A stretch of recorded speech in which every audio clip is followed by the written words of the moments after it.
नाशिकमध्ये शिंदे सेनेच्या बैठकीत राडा झालाय। बैठकीत दोन गट आपापसात भिडलेत। एकमेकांची कॉलर पकडून शिवीगाळ देखील करण्यात आली। शिंदे गटाच्या उत्तर महाराष्ट्रातील पदाधिकाऱ्यांच्या बैठकीचं आयोजन करण्यात आलं होतं आणि या बैठकीसाठी मंत्री उदय सामंत, दादा भुसे, शेवाळे देखील उपस्थित असताना हा राडा झाला।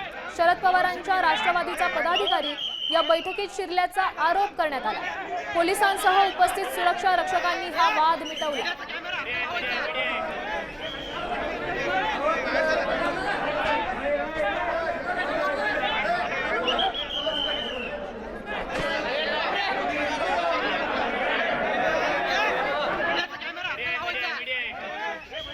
या ठिकाणी आम्हाला दिसला, त्यामुळे त्याला आम्ही त्या ठिकाणी सांगितलं की या ठिकाणी आमची पक्षाची बैठक आहे, तू काही या ठिकाणी थांबू नको, त्याला त्वरित बाहेर काढा। त्यामुळे इथे गोंधळ झाला। बाकी दुसरा कोणताही या ठिकाणी काय कुठल्या राष्ट्रवादी का कुठल्या पक्षाचा आहे, आम्हाला असं वाटतं राष्ट्रवादी पक्षाचा आहे। तुमचं काय नाव आहे आणि तुम्ही कुठले? कर्जत तालुक्यातला आहे, नगर मधल्या कर्जत तालुक्यातला आहे। त्याला ओळखतो आम्ही, तो शरद पवार गटातला आहे आणि तो या ठिकाणी कसं काय आला, त्यामुळे आम्ही या ठिकाणी हे केलेलं।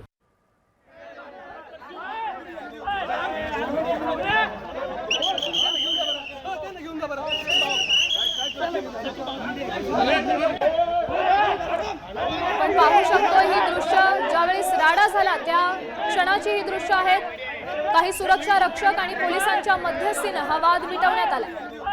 नाशिकमध्ये शिंदे सेनेच्या बैठकीत हा राडा झाल्याची माहिती मिळते।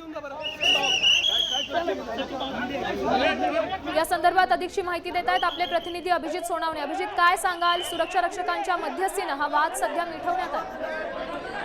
अहिल्यानगर जिल्ह्यातले हे कार्यकर्ते होते। आज ही विभागीय आढावा बैठक शिंदेच्या संघटनेने केली होती। त्यामध्ये उत्तर महाराष्ट्रातले नाशिक, जळगाव, धुळे, नंदुरबार, अहिल्यानगर या पाचही ठिकाणच्या प्रमुख पदाधिकाऱ्यांना या बैठकीसाठी बोलवण्यात आले होतं।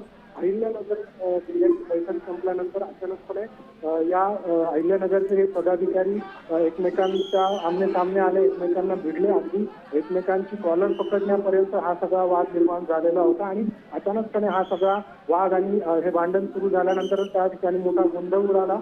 सुरक्षा रक्षक असतील किंवा पोलिसांच्या मदतीने हा वाद सध्या मिटवण्यात आलेला आहे। मात्र जी माहिती मिळते त्यानुसार एका गटाचं म्हणणं होतं की जे दुसऱ्या गटाचे कार्यकर्ते आहेत ते आमच्या पक्षाचे नाहीत, ते दुसऱ्या पक्षाचे आहेत आणि ते या ठिकाणी बैठकीला आले। यावरूनच हा सगळा राडा जो आहे तो झाला आहे। अशा पद्धतीने अभिजित, धन्यवाद दिलेल्या या सविस्तर अपडेटसाठी।